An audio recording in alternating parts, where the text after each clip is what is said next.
So, okay, just a really random question. Because you said you did maths and then physics and then you went to literature. Was there any subject you did not like at all? No, I like all. He's one of those students you just hate because you're like, oh my gosh, he's good at everything.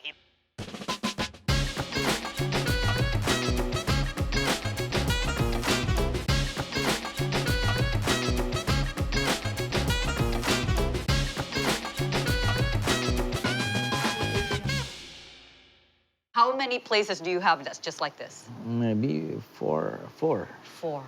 One in Padang Panjang. Yes. Yeah, it's called Rumah Budaya.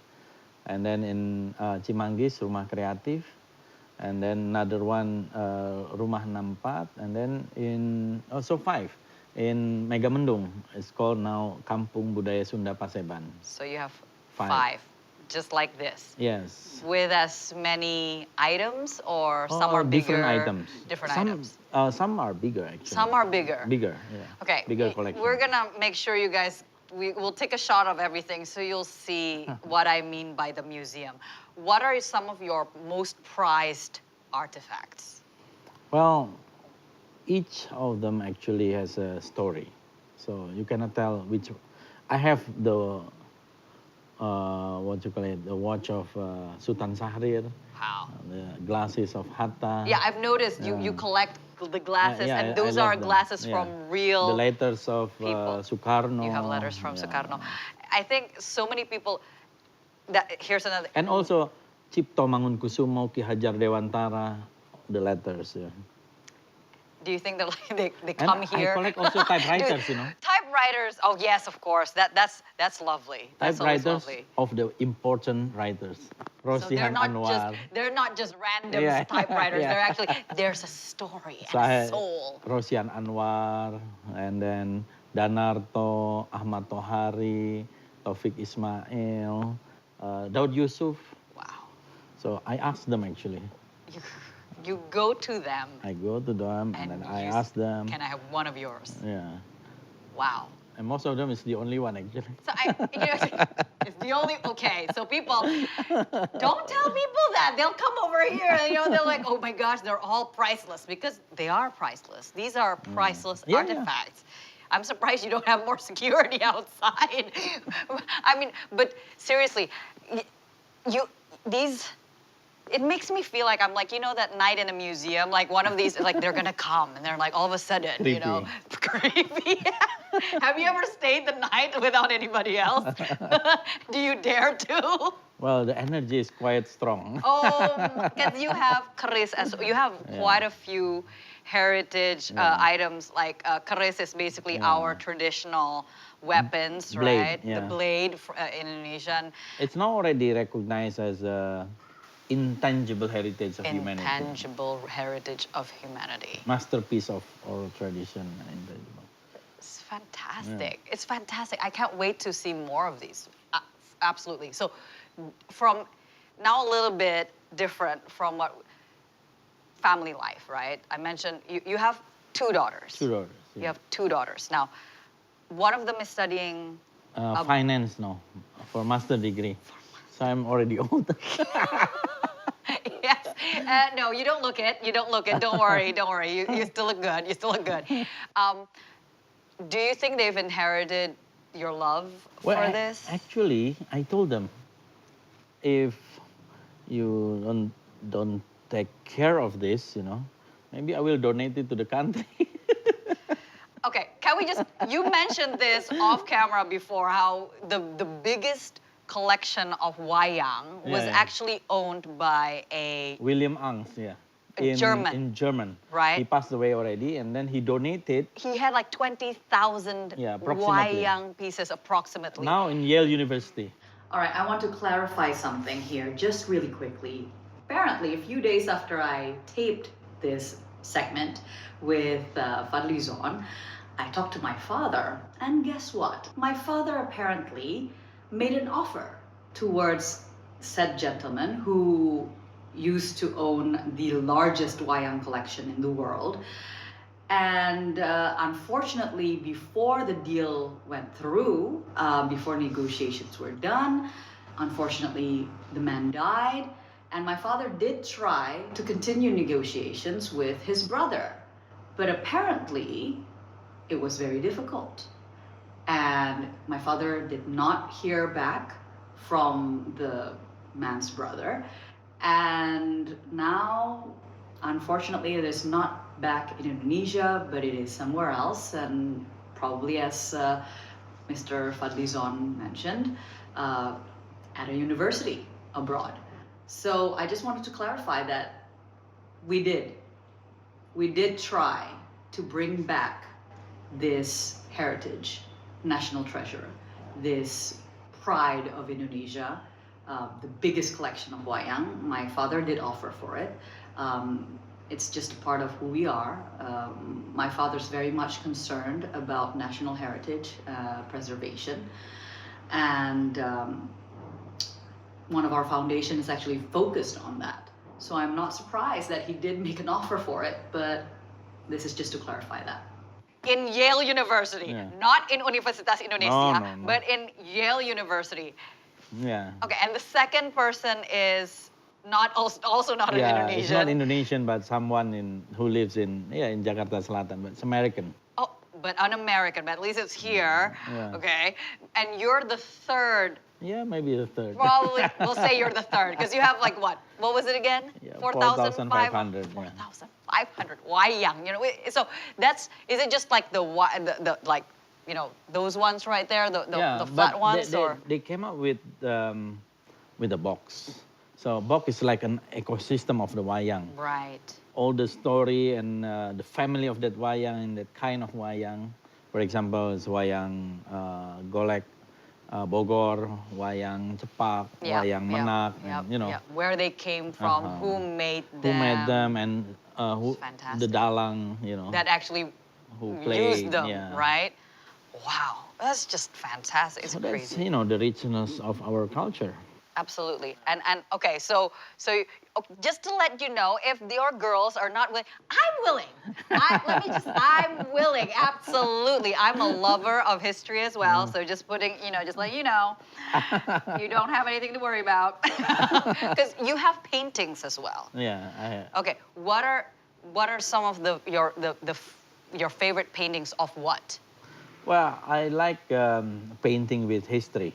For example, that paintings, the small paintings over there, maybe you saw, that is Nasar. Nasar is one of the painter of Indonesian contemporary painter, but he painted that in 1952, the Boots of Nasar. Wow. It's one of his masterpieces. Yeah. And also, I like, you know, Kun Wayan Adnyana, now he is in Bali, and Dede Eri Supriya, and many other painters, Jehan. Again, Nasirun, of course. you better start naming every single one that are still alive right now, right? Yeah. In case they decide not to give you any. I'm just kidding. I'm kidding. But you have a lot of paintings. You have all these collections. Is it open for public? Can students come here? Yeah, by appointment. Okay, so it's by appointment. You can't just show up. You have because sometimes, last time it was, you know, open, and then not all of them, you know, appreciate old books, especially. Oh my gosh, yes, I can imagine. Now I'm preparing to make a catalog first, and then maybe it will open again next 6 months. Yeah, you don't want people to just suddenly put the stamp or the newspaper in their bag and they walk out. Don't take that idea, people. Come on, these are heritage. And you showed me earlier, and we'll show to people as well later. You have probably maybe the oldest Bible in Indonesia. Maybe. In existence. Because I went with the 8th Commission. We went to Morocco. And we went to the university there. And they showed us the oldest Bible in existence that still exists until now. And it was in Arabic language. So that was mind-blowing for me. Now, this is originally from where? Well, I think it was the first printing in Geneva in 1500 something, And then I get this also with the Quran, the first English Quran. Wow, okay. So it's translated into English. English printed in London. Wow. And what year is that roughly? 1,600 something. You have so many, you can't even I don't blame you. I cannot memorize all the, Exactly, exactly. I don't blame you at all. You have all, okay, look, it's fantastic. And I think, what would you say would be, what, not your advice, but what would be your message to the next generation of Indonesians, even those who are abroad, right, who might be watching this? Like, what's your message about our heritage? Well, our heritage is actually our national treasure. Right. So, from the national treasure, we can build up our national pride, and I think that's important for our identity as an Indonesian, that we are, very civilized, also very rich in culture, and I think, in my opinion, I also collect some of the, fossils. Mm-hmm, yes. I think Indonesia. That are found here, right? That are found Indonesia, here. Yeah. Indonesia, of course, now it's Indonesia, but we are one of the oldest civilization in the world. Why? Yes. Because even during the Dutch time, they already found this Meganthropus paleojavanicus. That's the Java man, That's the, okay. 2 million years old. Right. You can imagine, Right. 2 million years. Right. And then Pithecanthropus erectus, 1.8 million years old. And then the modern Homo sapiens, and Homo sapiens 30,000, 40,000. So when they're already, with modern brain and, Right. the structure, civilized. the bone structure. So I think there's also civilization since 40,000 years ago. Yeah. Okay, if you didn't become, just from hearing all that, because I always talk to my dad, right? We're always, okay, Dad, if you didn't become a businessman, what would you be? And all of us completely saw it when he said, oh, I'd probably be a history teacher. And he'd be the best. He'd be the best history professor because, he can talk about, just like you, he can talk about all these different history cycles. Your father actually, the one who initiated a very important forum in 2006. I remember. In the Hyatt Regency in Yogyakarta, where he gathered all these archaeologists, paleoanthropologists. Paleoanthropologists, 4 correct. days, I remember. Yes. 4 days. Yes. Mark Moorwood, who, because we were talking mentioned about the Hobbit man. Hobbit man, Yes. the Homo floresiensis. Yes. He was there at the time. And then Professor Teku Yaakob, and I was there for 4 days listening to the debate. Yeah. Whether or not I can still remember. Yes. Yes. And well, So I got the love for. It was your father's contribution. Yes. To the paleoanthropology. I got the love of history, and not that many people know this, but if I didn't become an actress and then now a politician and all that, but I would have loved to be an archaeologist. Me too. Okay, so I was going to ask you, if you didn't become a politician and all this, what would you have done? You can imagine like Indiana Jones. For me, it's Tomb Raider. Thank you so much. Thank you. Lara Croft. That would totally be me. Yeah, I've been there. No, I mean to Siem Reap. Oh, yes. Angkor Wat. Angkor Wat. That's right. That's right.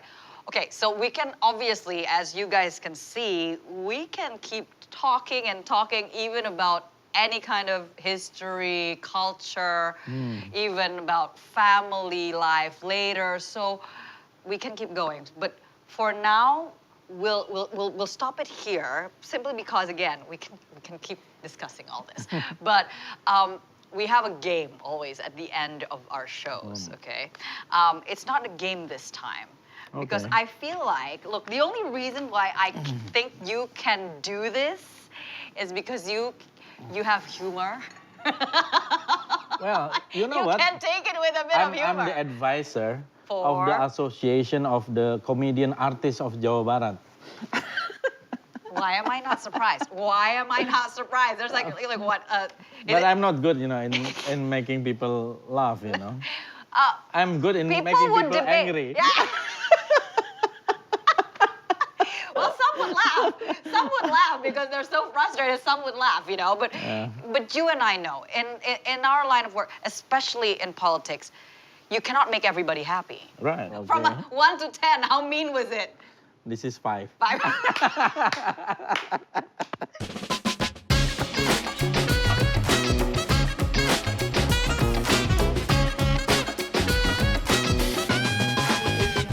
Let's talk with Sara.